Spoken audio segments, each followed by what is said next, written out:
9 बजे ही जो रुझान आते हैं, 10 बजे मुख्यमंत्री के यहाँ टेबल कुर्सियां सजने लग जाती है, फूल मालाएं आ जाती है, लड्डू बटने की तैयारी हो जाती है। ये ऐसा कौन कर रहा है देश के अंदर? विपक्ष को कम से कम समझ लेनी चाहिए, सोच लेना चाहिए कि आज जिस तरीके से जो हालात पैदा हो रही है वो जनता की बदौलत नहीं है।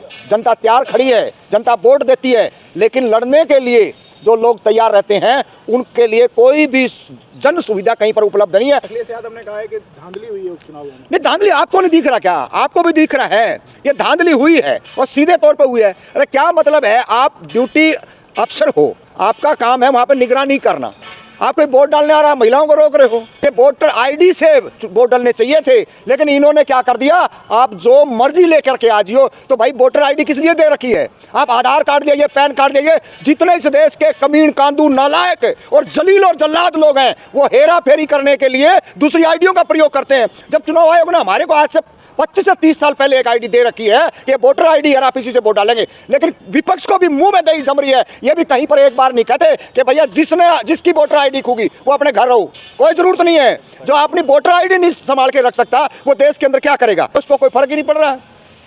ये ना कोई धरना करे, ना कोई प्रदर्शन करे, ना कोई ज्ञापन दे, ना कोई कार्यकर्ता को संभाले, ये किसी को नहीं संभाले। ये सोचते कि वैसे हमने दोबारा से जो हम प्रधानमंत्री बन जावा। ऐसे प्रधानमंत्री आज वर्तमान में जो परिस्थिति है, जो गुंडागर्दी है बीजेपी की, उससे नहीं बढ़ पाएंगे। अखिलेश यादव ने प्रेस कॉन्फ्रेंस किया तो है, ये अखिलेश ने क्या ना, क्षेत्रीय दल ने किया है। हम तो कह रहे हैं राहुल गांधी क्या कर रहे हैं, इनके मुख्यमंत्री क्या कर रहे हैं? वो कहते जिताऊ और टिकाऊ कहाँ चले गए? आज वो हरियाणा का एक जाट है मुख्यमंत्री जो कहता था मैं पहले जाट हूँ और फिर मुख्यमंत्री हूं। अब उसने कहा कि जिताऊ और टिकाऊ चाहिए, और टिकट दिए कितने? सबसे ज्यादा टिकट बांटने वाला, सबसे ज्यादा अपने यारे प्यारे रिश्तेदारों को टिकट दिए। और हमने कहा था मूल पिछड़ों को, अति पिछड़ों को, वंचितों का अगर आपने टिकट नहीं दिया, भूपेंद्र हुड्डा तुम्हारा नाश हो जाएगा और कांग्रेस पार्टी में तुम कलंक हो गए। और वही करा। नई टिकट देने का मतलब था कि अति पिछड़ों को टिकट नहीं दिया। हरियाणा के अंदर सुपड़ा साफ हुआ कांग्रेस पार्टी का। क्यों ना होगा? अरे जो सदियों से आपके साथ खड़ा था, हमेशा आपके कंधे से कंधा हाथ मिला खड़ा था, आप उनकी अनदेखी करोगे तो आप सत्ता में आओगे। अरे वोटर आपका कमार खाती नाई तेली धोबी गढ़िया जोगी बैरागी है, मुसलमान है, वो नालायक, वो जलील, वो हरामजादे आपके वोटर नहीं है। उनको जहां पैसा दिखेगा, जहां माल मलाई दिखेगी, वो तो हाउस पार्टी का जाके दामन थाम ले हैं। जेजेपी उनकी, इंडियन लोक दल उनकी, बीजेपी उनकी और दल उनके जितने चाटुकार नेता है ना, वो सारे के सारे वहां चले जाते हैं। हम पूछना चाहते हैं ये कहां जाएं? जैसे महाराष्ट्र के और झारखंड के एग्जिट पोल आए हैं, बीजेपी को बढ़त मिलती दिख रही है एग्जिट पोल में, क्या कहेंगे आप? देखिए, एग्जिट पोल एक ऐसी बीमारी है इस देश के अंदर जो किसी को कुछ भी दिखा दे और कुछ भी छिपा दे। ये सारे के सारे एग्जिट पोल हरियाणा में भी दिखाई दिए, जो लगातार कांग्रेस पार्टी को बढ़त थी, और रिजल्ट जिस दिन आना था उसी दिन 11 बजे जो है डिक्लेयर कर दिया कि बीजेपी की सरकार पूर्ण बहुमत से आ रही है। तो सीधा सीधा हमारा तो एक ही मानना है कि ये सारे के सारे पूंजीपति जो लोग हैं उनका एक प्रोपगंडा है। उस प्रोपगंडे के तहत पहले ही पूरी की पूरी एक गिरफ्त रची जाती है। जनता का जो वोट दिया है, जनता ने जो अपना पर्व मनाया गया है, उस पर्व का कोई महत्व नहीं है। आज इस देश के अंदर एक ट्रेंड बन चुका है कि आप अपने हिसाब से जिसको चाहो उसको बनाओ और जिसको चाहो उसको गिराओ। ये है एग्जिट पोल का एक फार्मूला जो पूरे का पूरा बीजेपी फंडिंग करती है बड़े बड़े न्यूज़ चैनलों पे, और वो लोग देखकर उसी पे ही सहमति बन जाती है। अगर एग्जिट पोल सही हो, जिस तरीके से हरियाणा के अंदर आए थे, तो कहाँ चला गया? 11 बजते बजते ध्वस्त होगी कांग्रेस पार्टी। भाई ऐसा क्या है कि आप बगैर वहाँ से डीसी के यहाँ से जहाँ से काउंटिंग होती है वहाँ से आपको जब तक लेटर नहीं मिलता, इस देश के अंदर बवंडर रचा दिया जाता है और आम जनता जो है शांति से बैठ जाती है और ये बात मान लेती है कि पार्टी वो जीत चुकी है। ये सारे के सारे पे चुनाव आयोग मौन बैठा है, जिसकी बदौलत आज देश की हालात बद से बदतर बढ़ती जा रही है। और हम लोगों को भी इस बात को संज्ञान लेना चाहिए कि जब तक पूरे के पूरे रिजल्ट नहीं आ जाते, 9 बजे ही जो रुझान आते हैं, 10 बजे मुख्यमंत्री के यहाँ टेबल कुर्सियां सजने लग जाती है, फूल मालाएं आ जाती है, लड्डू बटने की तैयारी हो जाती है। ये ऐसा कौन कर रहा है देश के अंदर? वर्तमान के अंदर जो विपक्ष है, उस विपक्ष को कम से कम समझ लेनी चाहिए, सोच लेना चाहिए कि आज जिस तरीके से जो हालात पैदा हो रही है वो जनता की बदौलत नहीं है। जनता तैयार खड़ी है, जनता वोट देती है, लेकिन लड़ने के लिए जो लोग तैयार रहते हैं उनके लिए कोई भी जन सुविधा कहीं पर उपलब्ध नहीं है, जिसका जिंदा जागता उदाहरण हमने अभी उपचुनाव में देखा यूपी के अंदर। बहनें बेटियां जो वोट डालने के लिए जा रही थी और उत्तर प्रदेश पुलिस जहां राम राज की बात कहती है वहां इतना गुंडा राज देखने को मिल रहा है। हर 6 महीने के अंदर आप 10 साल का योगी जी का रिकॉर्ड उठा करके देख लिए, 6 महीने से ज़्यादा नहीं बीता वो कहीं ना कहीं दंगे करवा देते हैं, और जिसका खामियाजा जो है इस देश की महिलाएं भुगत रही हैं, इस देश के छात्र भुगत रहे हैं, इस देश के मजदूर भुगत रहे हैं, और लेकिन विपक्ष को कोई असर नहीं पड़ रहा। अखिलेश यादव ने कहा है कि धांधली हुई है उपचुनाव में। नहीं, धांधली आपको नहीं दिख रहा क्या? आपको भी दिख रहा है ये धांधली हुई है, और सीधे तौर पर हुई है। अरे क्या मतलब है, आप ड्यूटी अफसर हो, आपका काम है वहाँ पर निगरानी करना, आप कोई वोट डालने आ रहा है महिलाओं को रोक रहे हो, तो इससे साफ है ये एक यूपी की जगह नहीं है। आईडी कार्ड चेक कर रहे हैं। अरे करेगा ना आईडी कार्ड, बीजेपी ने इस देश के अंदर वो चीज लाके खड़ी कर दी है चुनाव आयोग ने कि वोटर आईडी से वोट डालने चाहिए थे, लेकिन इन्होंने क्या कर दिया, आप जो मर्जी लेकर के आ जियो। तो भाई वोटर आईडी किस लिए दे रखी है? आप आधार कार्ड दीजिए, पैन कार्ड दीजिए। जितने इस देश के कमीन कांदू नालायक और जलील और जल्लाद लोग हैं वो हेरा फेरी करने के लिए दूसरी आईडियों का प्रयोग करते हैं। जब चुनाव आयोग ने हमारे को आज से 25 से 30 साल पहले एक आईडी दे रखी है कि वोटर आईडी है, आप इसी से वोट डालेंगे, लेकिन विपक्ष को भी मुंह में दही जम रही है। ये भी कहीं पर एक बार नहीं कहते कि भैया जिसकी वोटर आईडी खूगी वो अपने घर रहो, कोई जरूरत नहीं है। जो अपनी वोटर आईडी नहीं संभाल के रख सकता वो देश के अंदर क्या करेगा? क्या अपने बच्चों का फ्यूचर के बारे में सोचेगा? क्या महिलाओं के बारे में सोचेगा? क्या जन सुविधा के बारे में सोचेगा? कोई नहीं। लेकिन इन्होंने अपने फायदे के लिए इतने वोटर आईडी कार्ड बना लिए कि आप जाएं और वहां पे इनके पूरी आईटी सेल बीजेपी की इतनी सक्रिय होती है, घर से वोटर को ले आकर के ना वो वोट डलवाने का काम करते हैं। रही विपक्ष की बात, विपक्ष को कोई फर्क ही नहीं पड़ रहा है। ये ना कोई धरना करे, ना कोई प्रदर्शन करे, ना कोई ज्ञापन दे, ना कोई कार्यकर्ता को संभाले, ये किसी को नहीं संभाले। ये सोचते कि वैसे ही हमने दोबारा से जो हम प्रधानमंत्री बन जावा। ऐसे प्रधानमंत्री आज वर्तमान में जो परिस्थिति है, जो गुंडागर्दी है बीजेपी की, उससे नहीं बढ़ पाएंगे। अखिलेश यादव ने प्रेस कॉन्फ्रेंस किया तो है, ये अखिलेश ने क्या ना क्षेत्रीय दल ने किया है। हम तो कह रहे हैं राहुल गांधी क्या कर रहे हैं, इनके मुख्यमंत्री क्या कर रहे हैं? वो कहते हैं जिताऊ और टिकाऊ कहाँ चले गए आज? वो हरियाणा का एक जाट है मुख्यमंत्री, जो कहता था मैं पहले जाट हूँ और फिर मुख्यमंत्री हूँ। अब उसने कहा कि जिताऊ और टिकाऊ चाहिए, और टिकट दिए कितने? सबसे ज्यादा टिकट बांटने वाला, सबसे ज्यादा अपने यारे प्यारे रिश्तेदारों को टिकट दिए। और हमने कहा था मूल पिछड़ों को, अति पिछड़ों को, वंचितों को अगर आपने टिकट नहीं दिया, भूपेंद्र हुड्डा तुम्हारा नाश हो जाएगा और कांग्रेस पार्टी में तुम कलंक हो गए। और वही करा। नई टिकट देने का मतलब था कि अति पिछड़ों को टिकट नहीं दिया। हरियाणा के अंदर सुपड़ा साफ हुआ कांग्रेस पार्टी का। क्यों ना होगा?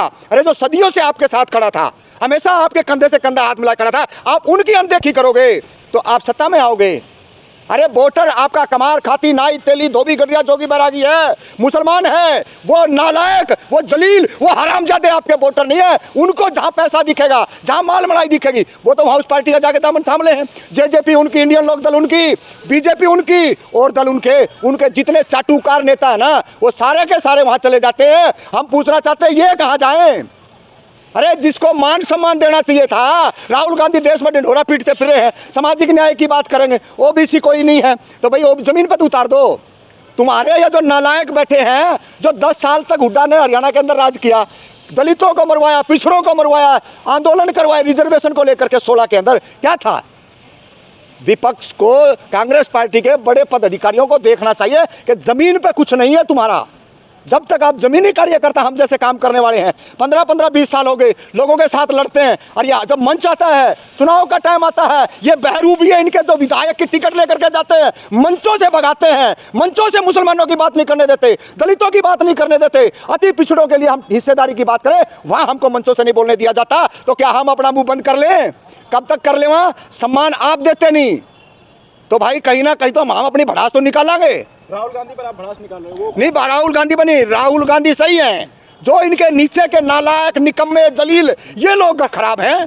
क्या जरूरत थी? हरियाणा के अंदर जो 2 बार वो मुख्यमंत्री रह लिया, तीसरी बारी फिर उसका बेटा तैयार कर रहे हो। आप क्या कर रहे हो? अरे जिसने पूरा हरियाणा को जलाया हो, 2016 के अंदर दंगे करवाए हो रिजर्वेशन को लेकर के, जिसके पास जमीन उनके पास, राज उनके पास, नौकरियां उनके पास, फिर कह रहे हमारे को ढैड कमीन बना लो। अरे सत्ता के मालिक को हो तुम्हें, और फिर तुमने रिजर्वेशन चाहिए?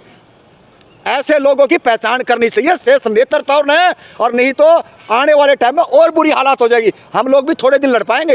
एक और मुद्दा है सर, अभी आपने देखा होगा गौतम अडानी का नाम अमेरिका में जो है रिपोर्ट हुई है, और जो उनके ऊपर राहुल गांधी काफी टाइम से जो है आरोप लगा रहे थे। अब वो अमेरिका में नहीं, ठीक है, राहुल गांधी आरोप लगा रहे थे और देश की जनता भी आरोप लगा रही थी। आज अमेरिका ने एक्शन किया है और हम खुश हैं।